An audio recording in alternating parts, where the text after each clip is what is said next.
ഞാൻ നിന്റെ കൂടെ വരട്ടെ. ഇതെങ്ങനെയാണ് ഇംഗ്ലീഷിൽ പറയാ? Let me come with U.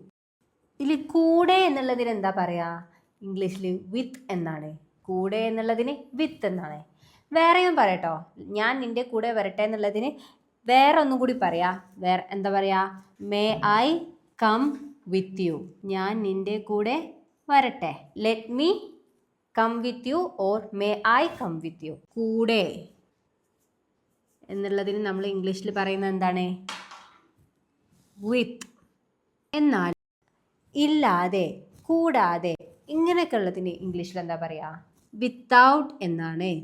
ഇല്ലാതെ അല്ലെങ്കിൽ കൂടാതെ. നീ ഇല്ലാതെ എനിക്ക് ഒരു സന്തോഷവും ഇല്ല. ഇതെങ്ങനെ ഇംഗ്ലീഷിൽ പറയാ?